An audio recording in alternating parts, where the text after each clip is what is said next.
अच्युतं केशवं रामनारायणं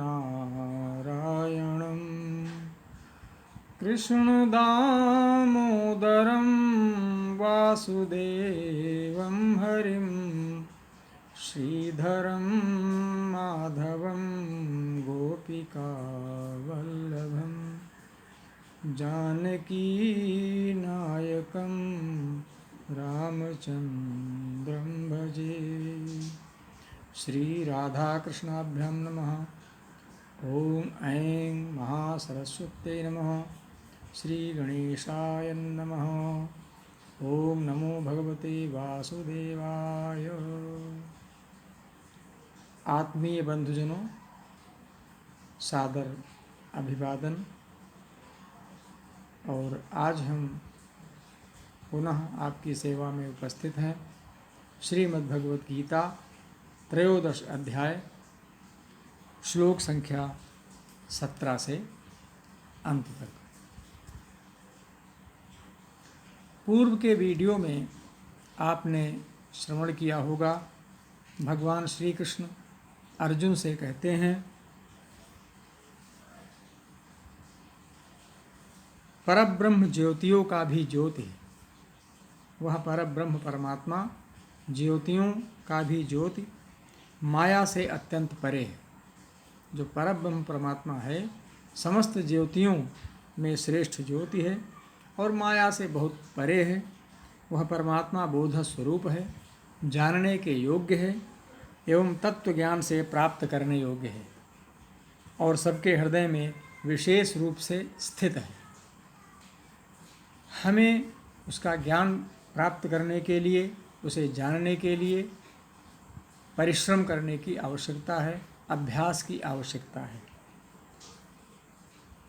आगे 17वें श्लोक में भगवान श्री कृष्ण कहते हैं, इति क्षेत्रम तथा ज्ञानम ज्ञेयं चोक्तम समासतः मद्भक्त एतद् विज्ञाय मद्भावायोपपद्यते।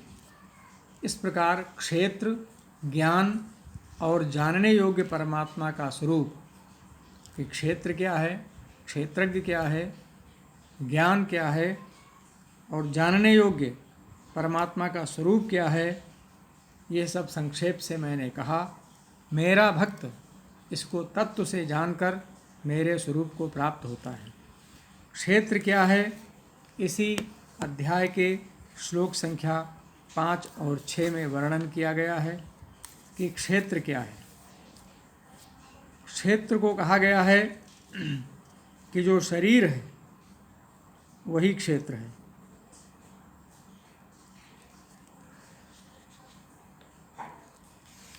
इसमें बताया गया है 5 महाभूत, अहंकार, बुद्धि और मूल प्रकृति, 10 इंद्रियां, 1 मन, 5 इंद्रिय के विषय, शब्द, स्पर्श, रूप, रस और गंध, इच्छा, द्वेष, सुख, दुख, स्थूल देह का पिंड, चेतना और धृति, इस प्रकार के विकारों के सहित यह शरीर जो है, संक्षेप में इसे क्षेत्र कहा गया है।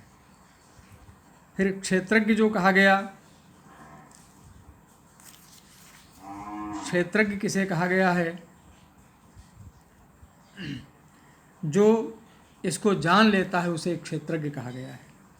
और सब क्षेत्रों में क्षेत्रज्ञ जीवात्मा, क्षेत्रज्ञ को विकार सहित प्रकृति का और पुरुष का जो तत्व से जानना है वो ज्ञान है। क्षेत्रज्ञ का विकार सहित प्रकृति का और पुरुष का तत्व से जानना, अर्थात क्षेत्रज्ञ को विकार से युक्त जो तत्व से जान लेता है वही ज्ञान है। और परमात्मा का स्वरूप जैसा कि बताया गया है, बोध स्वरूप है, जानने योग्य है, तत्व ज्ञान से प्राप्त करने योग्य है और सबके हृदय में विशेष रूप से स्थित है। तो इस प्रकार से ये सब कहा गया है। और मेरा भक्त इसको तत्व से जानकर कि जो कुछ भी है सब परमात्मा है, जहाँ भी है परमात्मा है। परमात्मा इस शरीर में स्थित है, विशेष रूप से सबके हृदय में स्थित है, ये जानना आवश्यक है। और इसी को जो जान लेता है वह उसे तत्व से जान लेता है। प्रकृतिम पुरुषम चैव विध्यनादि उभावपि विकारांश्च गुणांश्चैव विद्य प्रकृति संभवान। प्रकृति और पुरुष इन दोनों को ही तू अनादि जान। अर्जुन से कहते हैं कि प्रकृति और पुरुष को तुम्हें अनादि समझना चाहिए और राग द्वेषादि विकारों को तथा त्रिगुणात्मक संपूर्ण पदार्थों को भी प्रकृति से ही उत्पन्न जानो। अर्थात ये सब राग द्वेष आदि विकार त्रिगुणात्मक संपूर्ण पदार्थ ये सब प्रकृति से ही उत्पन्न होते हैं। कार्य कारण कर्तृत्वे हेतु प्रकृति रुच्यते पुरुषः सुख दुखानां भोक्तृत्वे हेतु रुच्यते। कार्य और करण को उत्पन्न करने में कार्य और करण, कार्य क्या है? आकाश वायु अग्नि जल और पृथ्वी तथा शब्द स्पर्श रूप रस और गंध, इनका नाम कार्य है।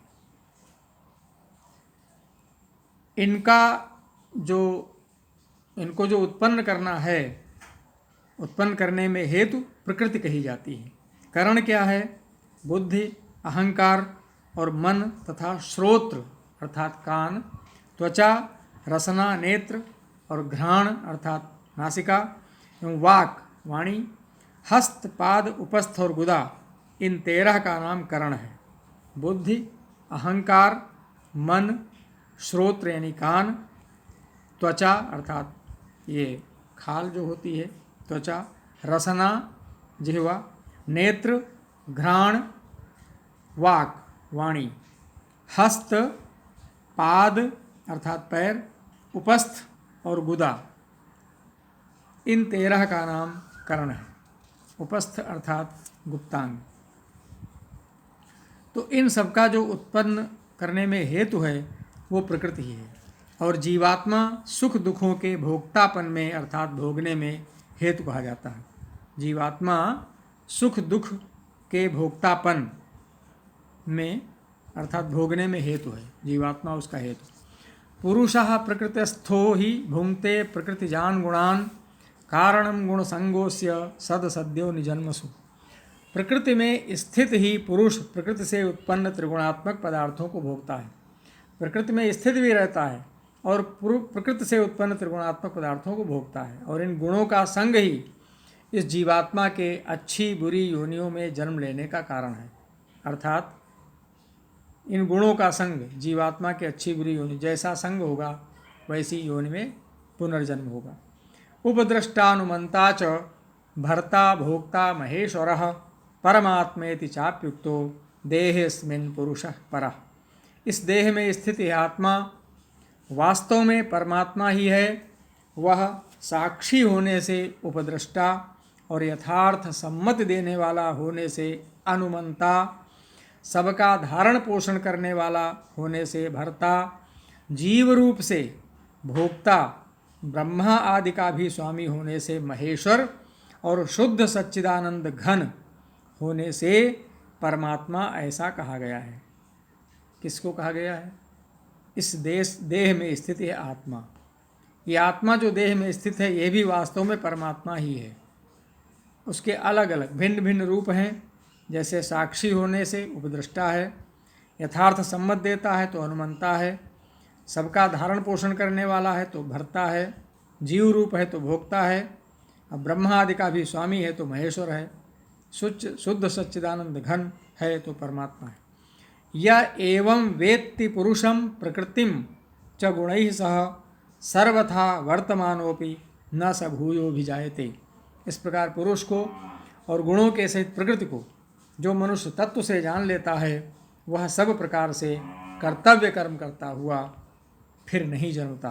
पुरुष को और गुणों के सहित प्रकृति को, कि ये जितने भी तत्व हैं पदार्थ हैं सब प्रकृति से ही उत्पन्न हैं, ऐसा जो मनुष्य तत्व से जान लेता है उसी से उत्पन्न है और उसी में विलीन हो जाने हैं, तो वह सब प्रकार से कर्तव्य कर्म करता हुआ फिर नहीं जन्मता।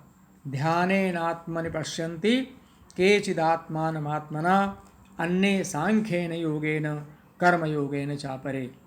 उस परमात्मा को कितने ही मनुष्य ऐसे हैं जो शुद्ध हुई सूक्ष्म बुद्धि से ध्यान के द्वारा हृदय में देखते हैं।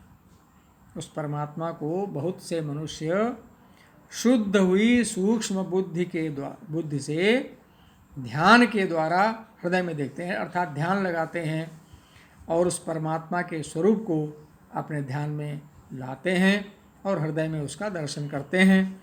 अन्य कितने ही ऐसे पुरुष हैं जो ज्ञान योग के द्वारा देखते हैं और दूसरे बहुत से ऐसे लोग हैं जो उसे कर्म योग के द्वारा देखते हैं, अर्थात प्राप्त करते हैं, कर्म से सिद्धि प्राप्त करते हैं।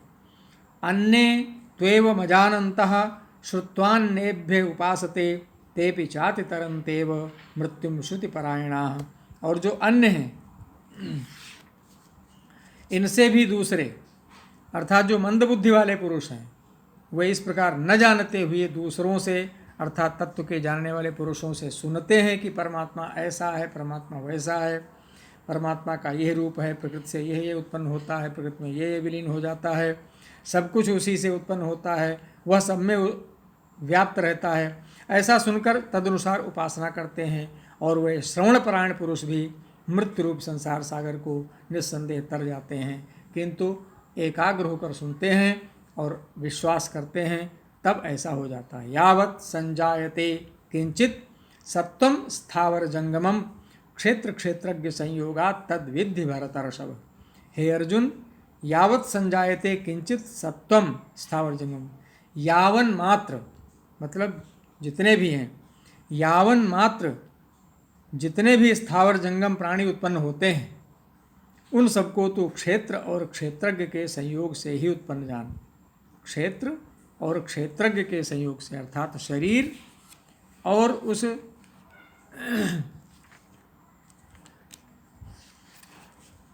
जो उसको जानता है क्षेत्रज्ञ, उनके तत्व को जानने वाला ज्ञानी जन, विकार सहित प्रकृति और पुरुष, अर्थात क्षेत्र और क्षेत्रज्ञ, प्रकृति और पुरुष, इनसे ही तू उत्पन्न जान।